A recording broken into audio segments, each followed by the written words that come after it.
Hello, hello, hello, welcome, welcome. This is the Premier League preview. This is the football show where we look at the Premier League review. I mean, review. I don't know why I always get that wrong. Review. Looking back on the games over the weekend, week 32. There's been some cracking games over the weekend. And then, we're going to start from Friday. I think Friday, Newcastle taking on Wolves. That ended one goal to Newcastle. It was a game that Newcastle, I saw some of the game. I didn't really watch it. I was busy doing something else. And, Wolves, that was a surprising result. I thought it was going to be at least a draw because Wolves were very good defensively, but Newcastle got their goal. I can't even remember who scored this goal, to be honest. Let me see. Maybe I'll remember in a minute. But yeah, it's a big win for Newcastle. It's Chris Wood. Yeah, it was a penalty. Yeah, Chris Wood, it was a penalty, and they put the penalty away. Can't remember what was brought down in the box, but that's a good win for Newcastle. They were going to Everton, Manchester United. This one was a surprise. I thought Manchester were going to bounce back, but they just couldn't get their act together in this game. I don't know what's going on with United right now. The player seems to be gone. I don't think their mind, they're in a good place with the current manager. Ragnick is a good manager, but I don't think these players will, because they know that it's not going to be there for long. So, the players are, I wouldn't understand how players do that. Me as a person, I won't do that. If you have a little bit something about you, you want to win games. You want to whether the manager is there or not. You want to win games. But I guess that's the way human beings are sometimes. So Everton brought a lot of battle. The way they were defending for the manager. You can still see that some of the players, majority of them really, really wanted to win for this manager, throwing themselves on the line, blocking shots, flying into tackles, and Gordon got the goal off a deflection from Maguire. Maguire seems to can't do anything right now. Everything seems to be going wrong for the guy, man. I just wish he would get out of this kind of form that he's in now. But at the end of the day, it's only football, and I know it's going to be, it's a good player, to be honest. Manchester, they have a lot of stuff going on, which they need to sort out by getting a new manager in the summer. So Everton, that was a surprise. The big win, hopefully that will give them a bit more confidence. Now we go to the 3:00 kickoffs. Watford and Leeds United. This one I had a feeling Leeds were going to do something. I didn't think because I just had a feeling they were going to beat Watford. I've seen Leeds a couple of times after with the new manager. They've been playing really, really well with this guy in charge. It's got like what do you call it? There's something about him. I like when he talks as well. I like when he talks. Jesse. I can't remember his first name. Jesse something. I can't remember. But you can see the way the team is playing now. They've got a couple of Cooper back as well. Some of the centre backs are back. Most teams will struggle when you have injuries. I keep saying it. I think even the top two, they might not struggle as much as the rest of the Premier League, but they will struggle as well. And Leeds, I think they will stay up now with this win. 3 goals, good goals from Rafinha as well. They look really solid. They're playing the way they normally play. They got pace up top with James and Rafinha, and with a good win for Leeds United. And Southampton, this one was surprising. Southampton, Chelsea, I was really, really surprised about this one. I was thinking Southampton were going to, do something after Chelsea's been on a bad run lately. But the Premier League, you can never predict. Chelsea just ripped them apart. It was incredible the way Chelsea just blew them up. I was watching it, doing some stuff I'm watching it. Every time I look, there seems to be another goal. So Chelsea were just really rampant. Werner played really well. His runs and everything in that game was really right. I think it's just a matter of time before he actually starts scoring goals. He's just been so unlucky. I mean, the guy hit the woodwork 3 times. The left-hand side, right-hand side of the post. Then he hit the crossbar as well. And that trick, that could have been 3 goals. So, I think he got 1 or 2 in that game. And he was making runs, Lukaku, I think he's not fit yet.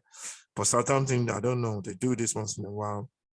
They just play really badly in some games. And, not even, some teams, man, they play well, then they don't play well, but you can really see the difference. The standard is they're still a little bit, might not be, maybe above average, but Southampton, when they are bad, they just go from being really good to really bad. There's no halfway in between.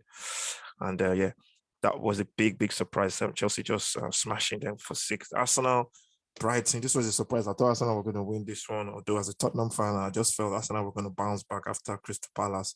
But when I watched some of the games, and as soon as the midfield has been, if you give the midfield away in this Premier League, you're gonna suffer, and that's the key thing for me. The manager played, sacrificed the midfield to put Saka left back, and in this modern football that is being played right now in the leagues and in different leagues in all over Europe, world football now, your fullbacks they are more than just defending. They have to be able to get up and down, and I don't think Saka have got the legs to do that. And the midfield as well, the midfield, Partey is a big player. And I think that's what they miss in midfield. And Brighton just played really well, dominated midfield with Bissouma. And although they don't score goals, but if they keep creating chances, they will put one away eventually. And that's what they normally do. They normally create a lot of chances, Brighton. They're playing Tottenham on Saturday. So hopefully Tottenham will be ready. They're going to be very confident, not confident, but they're going to be, they will have a bounce, spring in their steps coming to the Tottenham Hotspur Stadium. But we are playing really well as well. So it should be a cracking game, 12 o'clock on Saturday. Really looking forward to that one. And then we go to the game, Tottenham versus Villa. We did watch along for that. Really surprised. Not surprised that we blew them apart, but no, I think I was surprised that we actually blew them apart. I had a feeling we would win maybe 2-0. But second half, we just scored. We're just so clinical now, as Conte normally says, Tottenham, you need to smell blood and kill your opponent, which is a bit, what do you call it? It's a bit, a bit of an horror show. It's a bit gory if you look at it. It's all about kill and blood. But I understand what he's trying to say. But Tottenham are just so clinical now. If you switch off, give us a lot of space with those front three, we just rip you apart, and that's what we're doing. And hopefully that will continue. Villa tried; they had a lot of chances to score. They didn't take their chances. Lloris made a played a big part in us winning that game with some great saves. And I think he should have been man of the match, but I made Kulu the man of the match. So my bad for that one. So again, we move on to the Leicester Crystal Palace game on Sunday as well. Leicester played really well, scored 2 goals. I was surprised the way they found it to score against Crystal Palace. They just ripped them. The first, the guy, Kieran, what's his name? Kieran Duxbury or whatever his name is, playing in midfield, 23-year-old. It was really, really good for Leicester, and just playing those cute little passes in the minute. He's got a nice left foot as well. And Leicester took their goals really well. Demola Lukman scoring the first goal. And who scored? I can't even remember who scored the second goal now. Can't remember, but I was surprised the way they opened Crystal Palace up, because Crystal Palace are normally good defensively. And that's a good win for Leicester. Norwich, Burnley, I watched this one. Norwich played really, really well. They played really, really well. I was watching, I was really surprised. I was blown away. The energy in the team, the way they were fighting for the manager. All these teams in the bottom of the table are really, really fighting to stay up. So if you're playing anybody from that bottom, you are in for a game. If you don't score first, you are in for one hell of a game. And I think they just deserved it. They should have scored more as well. And Pukki was man of the match. He was incredible. He was holding up play, taking on defenders, creating spaces, and he scored one of the goals as well. Good win for Norwich. Burnley, I think they will bounce back. I don't know who's going to go down, to be honest, but I think Burnley will definitely, I got a feeling they will definitely stay up. Brentford, West Ham. This was Brentford were just incredible, man. So, they had an injury in defense. So somebody came in, I think I can't remember the name of their center back now.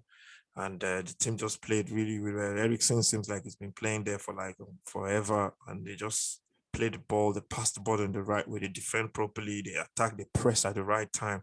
They're just a well-coached team, and the West Ham had no chance. I think West Ham, from midweek, that Thursday, Sunday gig thing. I remember when Tottenham were doing that as well. It was so difficult. Sometimes the players just feel so leggy, and West Ham, they just couldn't find their rhythm going.